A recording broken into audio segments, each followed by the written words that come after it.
cinta itu kayak seni. Karena dia kayak seni, orang harus paham apa itu cinta dan harus dipraktekkan. Jadi urusannya bukan apa yang kamu cintai, tapi bagaimana kamu mencintai. Hari ini orang fokus mencari apa yang dia suka, apa yang dia cintai. Katanya Erich Fromm tidak begitu. Untuk jadi pribadi yang mencintai, fokuslah pada bagaimana cara mencintai yang baik. Bukan apa yang kita cintai. Jadi cinta itu bukan urusan kamu cinta pada siapa, tapi urusan bagaimana caramu mencintai. Jadi kamu nggak usah capek-capek nyari yang cocok untukmu. Berperilakulah jadi seorang pecinta. Mencintailah secara benar. Nanti bahkan segala sesuatu akan jadi layak dicintai. Tidak cuma lawan jenismu yang satu itu. Itu loh. Itu maunya Fromm itu. Kalau kamu fokusmu hanya pada apa yang layak kamu cintai, nanti kamu jadinya milih-milih. Suka yang ini, nggak suka yang itu. Seleraku yang ini, yang itu nggak terlalu suka. Ini egois. Jadi yang milih-milih ini kan modelnya egois. Kamu mikir karepmu dhewe, ndak. Fokuslah pertama-tama cara mencintai yang benar. Jadi problem cinta selama ini, katanya Erich Fromm, orang sering salah identifikasi. Dianggapnya mencintai itu pertama-tama harus ada yang dicintai. Enggak, bukan itu. Pertama-tama harus kamu tahu bagaimana caranya mencintai yang baik dan benar. Ya kalau bikin tulisan itu kamu harus ngerti EYD-nya sebelum kamu nulis. Yang mau bikin tesis, sebelum pertama-tama kamu nyari objek tesismu apa, ya kamu harus ngerti cara nulis yang baik. Dapat objek sebagus apapun, kalau caramu nulis tidak bagus, ya hasilnya rusak. Mencintai juga begitu. Oke, jadi itu yang diingatkan pertama oleh Erich Fromm. Jadi cinta itu bukan sekedar perasaan suka, beruntunglah kita yang dikasih anugerah cinta, enggak. Dia kayak seni, harus dipelajari. Seni itu kan begitu. Yo ada sih unsur bakatnya, tapi kan harus belajar. Kamu suka nyanyi, yo asal nyanyi aja bisa. Tapi kan kalau pengen nyanyi yang bagus, belajarlah nyanyi. Mencintai juga begitu. Harus belajar juga cara mencintai yang baik. Banyak orang mencintai, dia tidak sadar, malah merusak yang dicintai. Atau sebaliknya, merusak dia sendiri yang mencintai. Maka belajarlah. Ya, nanti diusulkan di kampus ada mata kuliah khusus 2 SKS tentang cinta. Loh ya tidak apa-apa, wong hampir semua filosof ilmuwan bilang bahwa relasi paling agung antar manusia itu cinta. Dan itu diidentifikasi jauh bahkan sejak lahirnya filsafat. Beberapa filosof awal kan sudah ngomong itu. Dunia ini berputar kayak minggu lalu Plato, itu karena adanya cinta. Kalau enggak mandek. Oke, catatan pertama itu. Makanya dia punya sebuah quote yang bagus. Love is an activity, not a passive affect. Jadi cinta itu aktif, tidak pasif. Jangan diam saja. Ya kalau kamu diam saja ya nggak dapat. Nggak usah nunggu takdir. Atau kalau sudah dapat juga jangan diam saja. Harus tahu kalau sudah nembak terus diterima mau ngapain. Ya, begitu keliru bisa blunder. Maka cinta itu katanya Erich Fromm bukan falling fall, tapi standing in. Bukan jatuh cinta, tapi mendirikan cinta, menegakkan cinta. Standing in itu kayak kalau bahasanya Al-Quran kayak sholat itu kan iqamatu sholat, mendirikan sholat, tidak sekedar melaksanakan sholat. Nah, dirikanlah cinta. Jangan jatuh cinta. Kalau jatuh cinta itu kebetulan. Jadi kalau ada yang bilang, aku jatuh cinta padamu, jangan kesusu diterima. Dia suruh mikir dulu.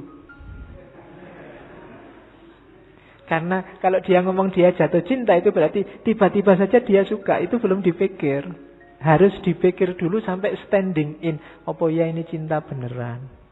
Jangan-jangan hanya kesan sesaat. Dikedipi sekilas terus kamu deg-degan, terus merasa wah jangan-jangan ini jatuh cinta. Coba dipikir lagi, direnungkan lagi. Jadi standing in sampai iqomah, tidak sekedar jatuh.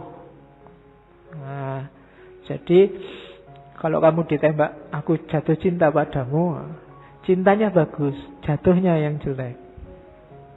Jadi harus stand, harus paham benar apa itu cinta. Syukur-syukur ngerti bagaimana cinta yang aktif, bukan cinta yang pasif. Jadi rumus pertama dari Fromm, cinta itu aktif, tidak pasif. Karena cinta itu seni, bukan jatuh. Harus dipelajari, terus dipraktekkan. Itu rumus pertama. Terus coba dilihat, katanya Erich Fromm, banyak orang karena nggak belajar cinta, salah dia dalam mempraktekkan cinta. Hasil cermatannya Fromm, orang modern itu terbagi 4 tipe. Yang semuanya tidak bagus dalam implementasi cintanya. Erich Fromm adalah salah satu tokoh yang banyak mengkritik modernisme, modernitas. Dia nulis buku yang sangat terkenal, mungkin ada yang sudah pernah baca, Escape from Freedom. Jadi bebas dari kebebasan. Itu zaman saya mahasiswa, kelihatannya buku itu sudah diterjemahkan dalam bahasa Indonesia. Silahkan dicari. Katanya Erich Fromm, coba lihat, manusia modern itu punya 4 gaya hari ini. Ada gaya reseptif, ada gaya eksploitatif, ada gaya nimbun, ada gaya pasar. Gaya reseptif ini orangnya pasif. Dia hanya fokus kalau urusan cinta pada objek cintanya, kayak tadi dijelaskan. Dia hanya fokus pada apa yang layak aku cintai. Dia tidak melihat keluar dirinya.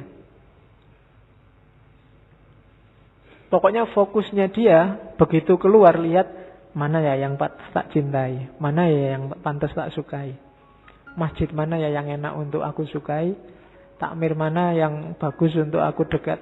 Selalu ke orang lain, biar dia reseptif, dia pinginnya dicintai, maka dia milih-milih siapa yang layak untuk dicintai, untuk dia serap. Reseptif itu kan menyerap. Makanya kalau orang nikah itu istilahnya resepsi. Nah itu ada yang diserap itu, amplopmu. Ya kalau kamu nggak bawa amplop nggak jadi resepsi, makanya resepsi. Jadi itu tipe pertama. Kalau kamu sibuk nyari apa yang layak dicintai kayak yang tadi, itu berarti kamu tipe reseptif. Kamu tidak mikir memperbaiki diri. Jadi kamu merasa bahwa kamu sudah bisa lah kalau cuma mencintai aja. Kamu merasa begitu sehingga yang kamu pentingkan objeknya. Nah, ada yang lebih ekstrim dari reseptif, apa? Eksploitatif. Kalau reseptif itu biasanya pasif. Kamu yang layak aku cintai ya sudah. Tapi kalau eksploitatif ini selangkah lebih ekstrim. Apa istilah selangkah lebih ekstrim itu ya? Jadi Selangkah lebih jauh daripada menyerap. Nyari yang dicintai apa? Memanfaatkan, mengeksploitasi yang dicintai untuk kepentinganmu sendiri. Kamu tidak peduli situasi yang dicintai kayak apa, yang penting kebutuhanmu terpenuhi. Kamu nggak peduli yang kamu cintai sedang ada ujian, sedang garap tesis, yang penting kebutuhanmu terpenuhi. Kebutuhan seneng-seneng, kebutuhan apel, kebutuhan. Nah, itu namanya tipe eksploitatif.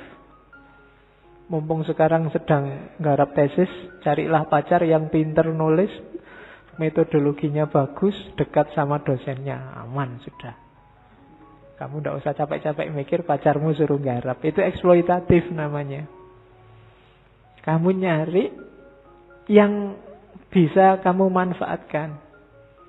Logikanya untung rugi. Nah, ini tipe eksploitatif. Yang dicintai nggak dapat untung apa-apa. Kamu yang mencintai nyari sebanyak mungkin. Itu tipe kedua. Ada tipe ketiga. Istilahnya Erich Fromm, tipe penimbun. Tipe penimbun ini iya dia jatuh cinta. Cuma cinta bagi dia modelnya kepemilikan. Aku punya cinta. Aku punya pacar. Tipe penimbun ini biasanya modelnya ku. Tipe ini tipe penakut. Dia takut kehilangan apa yang sudah dia miliki. Maka dia mempertahankan status quo. Tidak boleh ada yang berkembang. Harus kayak hari ini terus. Harus begini terus. Itu tipe penimbun. Maka kalau putus, itu dia trauma luar biasa, bisa stres, bisa pening. Kenanganmu pokoknya tidak akan hilang dari diriku. Ini tipe penimbun. Tidak bisa move on. Begitu putus. Itu tipe ketiga. Jadi logikanya cinta itu kayak barang yang kamu miliki. Kehilangan sesuatu itu kan tidak enak dan merugikan. Maka dijaga mati-matian, jangan sampai ini hilang. Bahkan berubah pun kadang-kadang jangan. Aku mencintaimu selamanya. Tidak akan berubah. Cintaku tak akan berubah. Itu dikritik habis-habisan oleh Erich Fromm. Tidak boleh cinta kok tidak berubah. Cinta harus berubah juga lebih baik dan lebih baik. Kalau nggak berubah kayak gini terus, tidak ada manfaatnya. Harus semakin baik, levelnya semakin tinggi. Kalau tidak begitu, kita tipe penimbun. Ya cirinya tadi, begitu tidak nyambung, begitu putus, wah dunia runtuh sudah baginya. Kayak kehilangan apa? Nah, itu tipe penimbun. Susah move on. Oke, begitu putus nanti, wah stresnya luar biasa. Nulis buku, nulis puisi. Wah. Ya, nah, itu berarti tidak bisa move on. Kamu sedang menimbun kenangan. Wah ngapain kamu timbun? Wong dia sudah miliknya orang. Cari yang lain. Oke, wong yang lain masih banyak. Oke ya. Jangan jadi petani. Kan kemarin ada istilah petani, pemuda takut nikah. Ya. Oke, jadi jangan orientasi menimbun. Yang terakhir paling banyak itu orientasi pasar. Cinta diperlakukan kayak dagang. Dia mencari sesuai keinginannya dengan cara apa? Menjual dirinya. Gimana caranya aku laku di pasar? Mengorbankan identitas kediriannya. Ini tipe pasar. Oh hari ini trennya apa ya? Yang dicari cewek-cewek hari ini apa? Yang dicari cowok-cowok hari ini apa? Aku harus kayak gitu, biar apa? Biar dapat yang bagus, yang berkualitas hari ini. Ya karena pasar, ya modelnya kayak dagang. Modalku sekian, dapatnya ya harusnya sekian. Sudah capek-capek ke salon, capek-capek dandan, masa dapatnya cuma kayak gitu? Ndak. Harus yang imbang lah. Nah, ini tipe pasar. Masa aku sudah S2 gini dapat pacar SMA? Ndak lah. Nah, ini ya itu tipe pasar. Kamu kayak dagang. Ya kalau level-level aku ini ya dapatnya yang kelas-kelas apalah gitu. Nah, itu tipe dagang, orientasinya pasar. Padahal mungkin kamu suka loh sama yang SMA itu, tapi anda level, nanti diketawain orang lagi. Jadi dagang. Ya kayak kamu pacaran 3 tahun sudah dapat apa? Kok dapat apa? Nah itu tipenya berarti tipe dagang. Kan sering kan ditanya gitu, masa cuma pegang tangan aja nggak dapat apa? Itu namanya dagang. Kamu keluar berapa, dapat berapa. Masa aku terus yang nelpon, mbok sekali-sekali kamu, itu juga dagang. Ya kan? Masa aku terus yang mention, mbok kamu sekali-sekali mention aku, itu juga tipe dagang.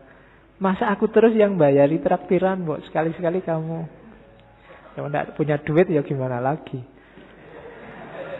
Ya, jadi ini orientasi pasar. Kalau masih hitung-hitungan di level apapun berarti belum cinta.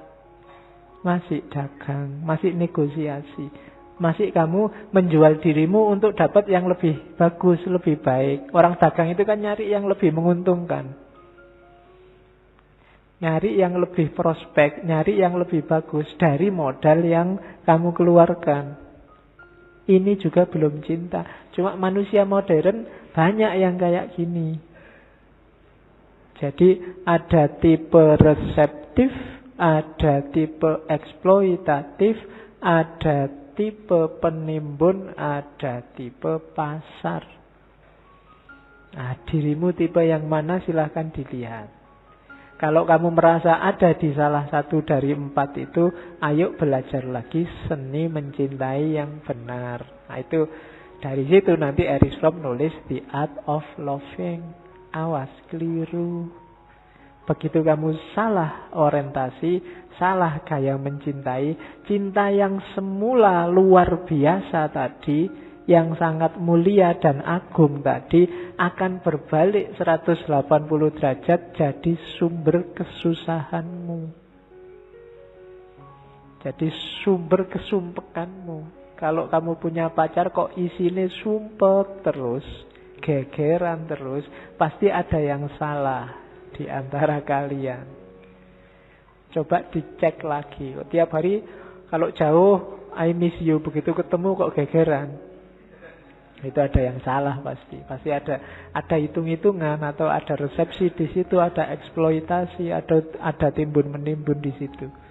Cinta harusnya memberdayakan, bikin orang seneng, karena dia ada di level tertinggi karakter akhlak manusia. Itu orientasi ini. Jadi penyakit-penyakitnya manusia modern.